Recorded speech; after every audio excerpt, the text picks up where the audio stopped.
The Tower of London was still wet with the blood of Anne Boleyn, but life at court moved with startling speed. Just 11 days after Anne's execution, Henry VIII married Jane Seymour. This swiftness was calculated, a deliberate move by the king to replace the chaotic passion of Anne with a figure of pure, quiet virtue. Jane was the polar opposite of her predecessor. She was fair-haired, modest, and devoutly conservative, often dressed in the plain, traditional English style that stood in stark contrast to Anne's elaborate French silks. Where Anne had been demanding and witty, Jane was submissive and calm. The king, exhausted by the dramatic storms of his second marriage, desperately sought peace and, above all, the fulfillment of his dynastic duty. Jane was already known to the king, having served as a lady-in-waiting to both Queen Catherine and Queen Anne.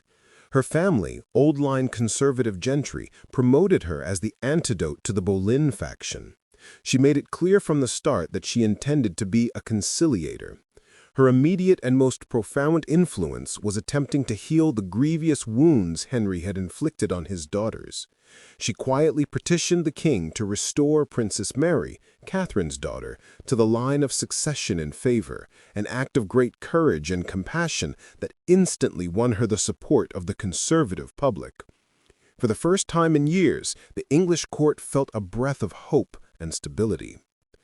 Henry, viewing his new marriage as a blessing finally granted by God, showered Jane with unprecedented affection and attention. She was hailed by the clergy as the woman who would make amends for the sins of the past. Yet despite the outward calm, the pressure on Jane was immense and singularly focused.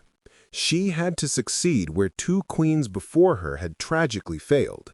Her mission was to deliver a healthy prince, the foundation upon which the entire English Reformation now precariously rested. The early months of her reign were marked by political maneuvering, but Jane herself remained largely silent, often saying that she was there only to obey and serve. She understood the rules of the king's dangerous court better than anyone. Stay quiet, be humble, and perform the essential duty. The king desired a wife who would not challenge his authority, and Jane embodied that ideal completely. She was the one who could finally guarantee the peace and the male heir that Henry believed was his divine right.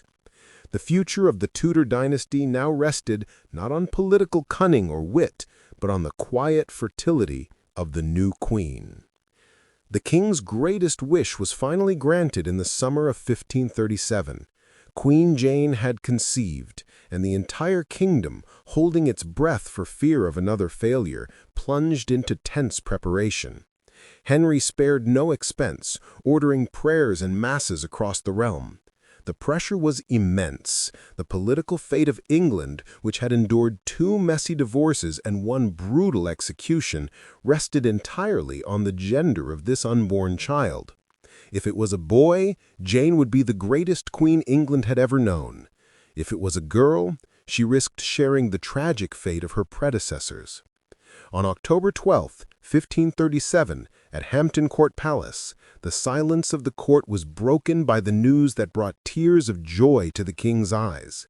Queen Jane Seymour had delivered a healthy prince. The cannon fire that erupted from the Tower of London announced the birth of Prince Edward, the male heir that Henry had sacrificed 2 marriages and his relationship with Rome to attain. Henry was ecstatic. He saw the birth as divine endorsement. God had finally validated his divorce from Catherine and the execution of Anne. Jane was hailed as the true wife and the savior of the Tudor dynasty. Henry's gratitude was boundless. He ordered a spectacular christening for the prince, with his elder daughters, Mary and Elizabeth, playing prominent roles, a symbol of the unity Jane had brought back to the fractured royal family. Jane had succeeded. Where Catherine had failed and Anne had been executed, she had secured her position and that of her son for generations. She had fulfilled her silent contract with the king and the country.